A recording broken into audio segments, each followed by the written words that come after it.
ఓం శ్రీ గురుభ్యో నమ. ఓం శ్రీ మాత్రే నమ.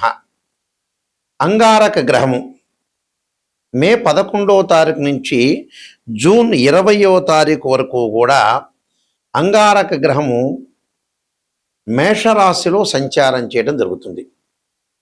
అంటే స్వక్షేత్రంలో సంవత్సరం తర్వాత మళ్ళీ మేషరాశిలోకి కుజుడి యొక్క ప్రవేశం జరుగుతుంది. అంటే మే 11వ తారీఖున 12:30 నుంచి ప్రారంభమవుతుంది.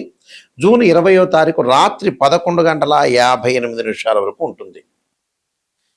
సంవత్సరం తర్వాత మళ్ళీ మేషరాశిలోకి కుజుడి యొక్క సంచారం వల్ల ద్వాదశ రాశుల వాళ్ళకి ఎలాంటి ఫలితాలు జరగబోతున్నాయి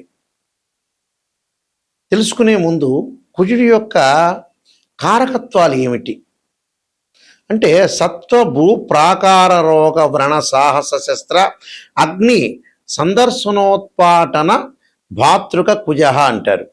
అంటే భూ సంబంధ వ్యవహారాలు, కోర్టులు, రియల్ ఎస్టేటు, అన్నదమ్ముల మధ్యలో సమస్యలు, శారీరక బాధలు, కెమికల్ కంపెనీలు, మిషనరీ, మార్కెటింగు, భూమి, ఇళ్ల నిర్మాణము, న్యాయస్థానము, న్యాయవాదులు, జడ్జీలు, రక్షక భటులు, అలానే సైన్యము, మేనేజ్మెంటు, భూములు, రియల్ ఎస్టేటు, కన్స్ట్రక్షను, మేస్త్రీలు, యంత్ర సంబంధమైన మిషన్లు, మెకానికల్ ఇంజనీర్సు, అలానే ఆరోగ్యపరంగా ఉండే ఇబ్బందులు, వాహన ప్రమాదాలు, అగ్ని భయాలు అనేవి కూడా కుజుడి యొక్క కారకత్వాల్లో భాగం. అంటే కుజుడు ఏ విధంగా ఉండబోతున్నాడు ఇవన్నీ కూడా గోచారరీత్యా చెప్పబడే ఫలితాలు అంటారు. మరి స్వక్షేత్రంలో మేషరాశిలో సంవత్సరం తర్వాత మళ్ళీ ఆ కుజుడు మేషరాశిలోకి అశ్విని నక్షత్రం 1వ పాదంలో ప్రవేశం జరుగుతుంటుంది. ఏ విధంగా ఉండబోతుంది, ద్వాదశ రాశుల వాళ్ళకి ఏ విధంగా ఉండబోతుంది? సహజంగా గోచారరీత్యా ఏమిటంటే తనున్న రాశి దగ్గర నుంచి 3, 6, 11 స్థానాల్లో కుజుడు మంచి చేస్తాడు, సుఫలితాన్ని ఇస్తాడు. మిగతావి మిశ్రమైన ఫలితాలు, మిగతావి చెడు ఫలితాలు వచ్చే అవకాశం ఒకటి ఉంటుంది. అయితే మేషాది ద్వాదశ రాశుల వాళ్ళకి అంగారకుడి యొక్క ఫలితం ఏ విధంగా ఉందో ఒక్కసారి తెలుసుకుందాం. కుంభరాశి వారికి కుజుడు యొక్క ప్రభావం ఏ విధంగా ఉంటుంది? కుంభరాశి వారికి దశమాధిపతి, అలానే తృతీయాధిపతి అయిన కుజుడు తృతీయ స్థానంలో ఉండటం వల్ల ఎలాంటి ఫలితాలు జరుగుతాయి? ఇష్టప్రాప్తి, మనం ఏదైతే చేయాలనుకున్నామో అలాంటి మంచి జరగటం ఒకటి, అలానే శుభ కార్యక్రమాల్లో పాల్గొనే అవకాశాలు, ధనప్రాప్తి, ఫైనాన్షియల్ పరంగా డెవలప్మెంటు, మెకానికల్ ఇంజనీర్స్ కానీ అడ్వకేట్స్ కానీ బాగా అధిక లాభాలు ఉండటం, అంటే చేతి నిండా పని దొరికే అవకాశాలు ఉండటం, ఆరోగ్యం గతం కంటే మెరుగవుతుంది, లాభాలు, ఎంత కష్టమైన పనైనా సరే ధైర్య సాహసాలతో ఎదుర్కొనే అవకాశాలు, అన్నదమ్ముల మధ్యలో అనుకూలంగా ఉండటం, అనుకూలత, దూర ప్రాంతాలలో ప్రయాణాలు చేయటం, నూతన వస్తువులు కొనుగోలు చేయటం, గొప్పవారి యొక్క సహచారం ద్వారా కూడా మంచి లాభాలు కలిగే అవకాశాలు ఎక్కువ ఉంటాయి. అంటే గొప్పవారితో కూడా మంచి లాభాలు కలగటం వంటి ప్రయాణాలు, వాహనాలు కొనుగోలు చేయటం, బంగారు ఆభరణాలు, రియల్ ఎస్టేట్ రంగంలో మంచి అధికమైన లాభాలు, అలానే ఇంటి మీద ఇల్లు వేసే అవకాశాలు, న్యాయశాఖ వాళ్ళకి ప్రమోషన్లు రావటం వాళ్ళ డిపార్ట్మెంట్లో, రక్షణ శాఖ వాళ్ళకి ప్రమోషన్లు రావటం ఒకటి, పిత్రార్జితం బాగా కలిసి రావటం, కోర్టు సమస్యల పరిష్కారం కావటం, అన్నదమ్ముల మధ్యలో అక్కచెల్లెల మధ్యలో కూడా అనుబంధ బాంధవ్యం బాగా పెరిగే అవకాశాలు ఎక్కువ ఉంటుంది. అంటే ఎంతటి పనినైనా సరే ధైర్య సాహసాలతో చేసి విజయం పొందే అవకాశం, అన్నదమ్ముల మధ్యలో అక్కచెల్లెల మధ్యలో రిలేషన్ బాగా ఇంక్రీజ్ కావటం ఒకటి, ఇష్టం ఏదైతే మన కోరికలు ఉంటాయో అవన్నీ కూడా ఇష్టప్రాప్తి, అంటే మొండి బాకీలు వసూలు కావటం, శత్రువులు మిత్రులుగా మారిపోయే అవకాశం ఉండటం, ఏదైతే మనం గతంలో ఏదైతే పెండింగ్లో ఉన్నాయో ఆ పెండింగ్ పనులన్నీ కూడా పూర్తయ్యే అవకాశాలు ఉంటాయి. వివాహ శుభ కార్యక్రమాల్లో కూడా పాల్గొనటం, మంచి సుసంపన్నమైన కుటుంబం నుంచి అబ్బాయి కానీ అమ్మాయి కానీ వచ్చే అవకాశం ఎక్కువగా ఉంటుంది. కాబట్టి నేను కొన్ని పరిహారాలు చెప్పబోతున్నా, ఆ పరిహారాలు మీరు పాటించండి, మీకు మంచి జరిగే అవకాశాలు ఖచ్చితంగా ఉంటాయి. కుజగ్రహం వల్ల కొన్ని రాశుల వాళ్ళకి మంచి, కొన్ని రాశుల వాళ్ళకి చెడు జరగటం అనేది జరుగుతూ ఉంటుంది. అయితే భయభ్రాంతులు చెందాల్సిన పని లేదు. జన్మ జాతకం వేరు, గోచారం వేరు. జన్మ జాతకంలో ఏమిటనంటే చాలామంది కుజదోషం అని భయపడుతూ ఉంటుంటారు. మనకి యాక్చువల్గా ఏమిటనంటే ఏదైతే కుజదోషం గురించి బాధపడుతున్న వ్యక్తులకి 13 నక్షత్రాల వాళ్ళకి కుజదోషం వర్తించదు. కొన్ని లగ్నాల వాళ్ళకి, కొన్ని రాశుల వాళ్ళకి కూడా కుజదోషం అనేది వర్తించదు. అసలు ఏ నక్షత్రాల వాళ్ళకి వర్తించదు, ఏ లగ్నాల వాళ్ళకి ఏ రాసుల వాళ్ళకి వర్తించదు అనేది చాలా ఇంపార్టెంట్ పాయింట్ ఇందులో. అయితే అది జన్మజాతకం చూసినప్పుడు వాళ్ళకి ఏ నక్షత్రం అవుతుందో మనం చూసుకొని దాన్ని చెప్పొచ్చు. 13 నక్షత్రాల వాళ్ళకి ఇప్పుడు అశ్విని, మృగశిర, పునర్సు ఇలాంటి నక్షత్రాల వాళ్ళకి రేవతి కానీ, అనురాధ కానీ ఇలాంటి కొన్ని 13 నక్షత్రాల వాళ్ళకి, కొన్ని రాసుల వాళ్ళకి కానీ, కొన్ని లగ్నాల వాళ్ళకి కానీ కుజదోషం అనేది వర్తించదు. అలానే కుజుడు గురువుతో కలిసిన గురువు యొక్క దృష్టి కుజుడి మీద ఉన్నా కూడా మనకి కుజదోషం అనేది వర్తించదు. కాబట్టి ఇది గమనించాలి. ఇది జన్మ జాతకం. అయితే మనం ప్రస్తుతం చెప్తున్నది ఏంటంటే గోచారం. గోచార పరంగా తమ రాశి నుంచి 3, 6, 11 స్థానాల్లో కుజుడు ఉంటే మంచివాడు. మిగతా రాశుల్లో మిగతా స్థానాల్లో ఉంటే మిశ్రమైన ఫలితాలు, చెడ్డ ఫలితాలు జరిగే అవకాశం ఉంటుంది. అలా భయభ్రాంతులు చెందాల్సిన పని లేదు. మరి కుజుడు మనకి గోచారీత్యా అనుకూలంగా లేకపోతే, కుజుడు యొక్క ప్రభావం అనేది మన జాతకం మీద ఉంటే ఏం చేయాలి, అసలు ఎలాంటి పరిహారాలు చేయాలి? టోటల్గా జన్మ జాతకమైన గోచారమైనా కూడా బోత్. కుజుడికి అధిదేవతలు ప్రత్యదేవతలు ఉంటారు. అంటే అంతరిక్ష దేవతైన భగడాముఖి యొక్క ఆరాధన చేయటం, సుబ్రహ్మణ్య స్వామిని యొక్క ఆరాధన చేయటం, తత్పురుషాయుధే మహాసేనాయుధీమే తన్నో షణ్ముఖ ప్రచోదయాత్ అనే మంత్రాన్ని, అంగారకాయుధే శక్తి హస్తాయుధీమే తన్నో భౌమ ప్రచోదయాత్ అనే అంగారక గాయత్రి మంత్రాన్ని కానీ, సుబ్రహ్మణ్య స్వామి యొక్క గాయత్రి మంత్రాన్ని కానీ చదవటం ఒకటి. అలానే అంగారకుడికి అధిదేవత ప్రత్యదేవతలు ఉంటారు, పృథ్వీ. అలానే క్షేత్రపాలకుడిని కూడా ఆరాధన చేయడం, పృథ్వీ దేవతను అలానే క్షేత్రపాలకుని ఆరాధన చేయాలి. అలానే అధిష్టాన దేవతను సుబ్రహ్మణ్య స్వామిని, అంతరిక్ష దేవత అయిన భగడాముఖి దేవిని కూడా ఆరాధన చేయడం చాలా మంచిది. అంటే జాతక చక్రంలో కుజుడు నీచబడినా, కుజదోషం ఉన్నా, అలానే కుజుడు అనుకూలంగా లేకపోయినా కూడా మనం దాని యొక్క పరిహారాన్ని చేసుకొని ముందుకెళ్ళటం అనేది చాలా ఇంపార్టెంట్. ఎందుకంటే కుజరాహువులు కలిసినా లేదా శని రాహువులు కలిసినా ఉన్నవారు కూడా కొన్ని మంచి విషయాలు జరిగే అవకాశాలు ఎక్కువగా ఉంటాయి.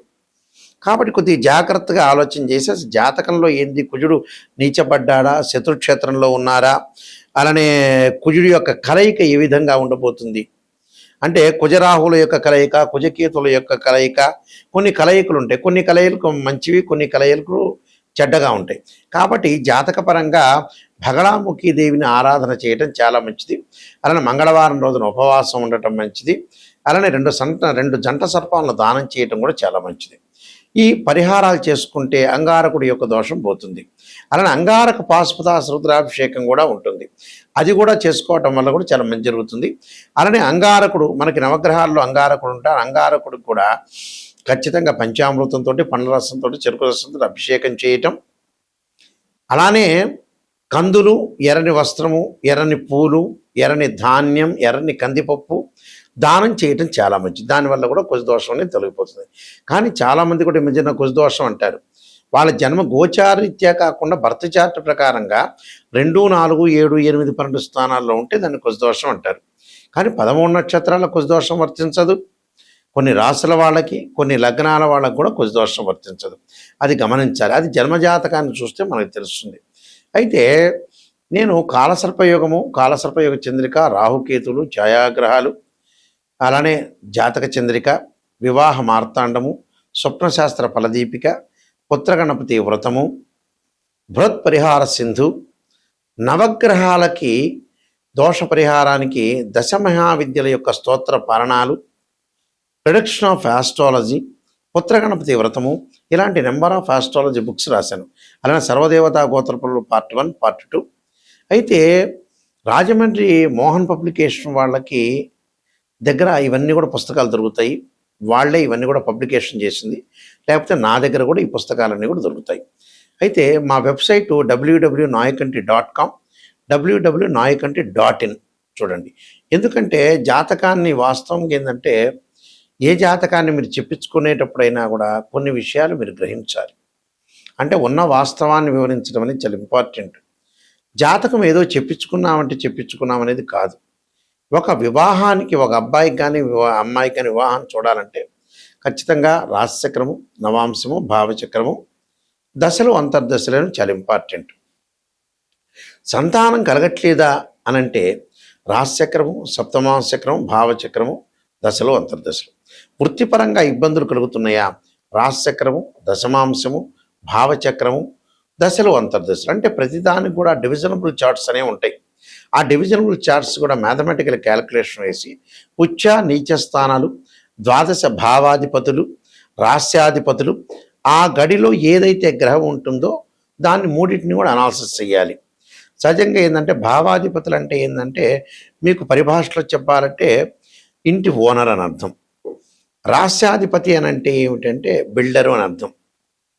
ఆ గ్రహం ఏదైతే దానిలో ఆ గ్రహం ఉందో ఆయన రెంట్కు ఉన్నట్టు అర్థం. అంటే ఇవన్నీ కూడా ద్వాదశ భావాధిపతులు అంటే తను భావానికి రవి అని, ద్వితీయ భావానికి గురువు అని, తృతీయ భావానికి సోదరుడని, చతుర్థ భావానికి చంద్రుడని, పంచమ భావానికి గురువు అని, సోదర భావానికి కుజుడని, సప్తమ భావానికి శుక్రుడని, ఇలా ద్వాదశ భావాలు ఉంటాయి. ద్వాదశ భావాలు ఉచ్చ నీచలు. ఉదాహరణకి డిగ్రీల్లో కూడా క్యాలిక్యులేషన్ చాలా ఇంపార్టెంట్. ఎక్కడ నీచ ఉంటాడు, ఎక్కడ పరమ నీచ ఉంటాడు. మకర రాశి గురువు సహజంగా ఏంటంటే నీచ 5 డిగ్రీల వరకు నీచ, తర్వాత పరమ నీచ. ఇలాగా ఏదైతే కుజుడు ఎక్కడ ఉచ్చ స్థానంలో ఉంటాడు, ఎక్కడ నీచ స్థానం, దాని యొక్క స్వక్షేత్రం ఏంటి అనేవన్నీ కూడా ఆలోచన చేయాలి. ఆలోచన చేసి ఎక్కడ మనకి నీచం ఉంటాడు, ఎక్కడ ఉచ్చలో ఉంటాడు. సహజంగా మకరం అనేది మకరము కర్కాటక రాశులు తీసుకుంటే నీచ ఉచ్చ స్థానాలు కుజుడికి. అలానే మేష వృశ్చిక స్థానాలు కుజుడికి స్వక్షేత్రాలు. ఇలాంటివన్నీ కూడా గమనించాలి, ఎన్ని డిగ్రీల్లో ఎంతవరకు ఉంటుందని. కాబట్టి ఖచ్చితంగా మీరు ఎక్కడో ఏదో విషయాన్ని ఆలోచన చేసి నిజాన్ని తెలుసుకుంటేనే మంచి జరిగే అవకాశం ఉంటుంది. ఎవరైనా సరే నన్ను అప్రోచ్ అయ్యేవాళ్ళు నిజాన్ని తెలుసుకోవడానికి మాత్రమే ఫోన్ చేయండి. ఎప్పుడు కూడా నిజంగా నెగిటివ్ తెలుసుకుంటేనే, నిజంగా భగవంతుడు సాక్షిగా నెగిటివ్ తెలుసుకుంటేనే పాజిటివ్ అయ్యే అవకాశం ఉంటుంది. కేవలం గురువు గారండి మేమొక్కళ్ళమే కాదు, ఎవరినైనా సరే మీరు ఆస్ట్రాలజీ అప్రోచ్ అయ్యేటప్పుడు గురువుగారు నిజాన్ని చెప్పండి, ఎక్కడైతే నెగిటివ్ ఉంటుందో ఆ నెగిటివ్ చెప్పండి, మేము పాజిటివ్ చేసుకుంటాం, దాని పరిహారాలు చెప్పండి. ఎందుకంటే జీవితం అనేది ఎక్కువగా లేదు. 55 ఏళ్ళు 60 ఏళ్ళు రాగానే బోనస్ మార్కులతోనే మనిషి బతుకుతూ ఉంటాడు. తొందరగా పిల్లల యొక్క పెళ్ళిళ్ళు కానీ, చదువులు కానీ అన్నీ కూడా టోటల్గా కంప్లీట్ చేసుకొని ముందుకు వెళ్ళాలి. చేసుకుంటేనే మన లైఫ్ అనేది మనం లీడ్ చేయగలుగుతాం. ఉన్న నిజాన్ని నేను చెబుతున్నాను. ఎందుకంటే నిజం తెలుసుకోవటం అనేది చాలా మీరు ఇంపార్టెంట్. నా ధర్మం కూడా నిజాన్ని చెప్పటమే. కాబట్టి ఎవరైనా సరే నాయకంటే మల్లికార్జున శర్మ గారిని అప్రోచ్ అయ్యేవాళ్ళు నిజం తెలుసుకోండి. నా ద్వారా బాగుపడితే నేను చాలా సంతోషిస్తాను. ఎందుకంటే ఏదైనా సరే బాగుపడటం మనిషి కావాలి. ఖచ్చితంగా మీరు నెగిటివ్ని పాజిటివ్ చేసుకోవటం ఎలాగా ఆలోచన చేయండి. టైం అనేది మనిషికి లేదు. టైంను వాల్యూ చూసుకోండి. బ్రెయిన్ మెచ్యూరిటీ వాల్యూస్ పెంచుకోండి. డెవలప్మెంట్ అనేది కాండి. మీ అందరికీ కూడా మంచి జరగని ఆశిస్తూ, శ్రీ పరమేశ్వరుడు యొక్క కరుణాకటాక్షం ఉండాలని ఆశిస్తూ, సర్వే జనా సుఖినో భవంతు.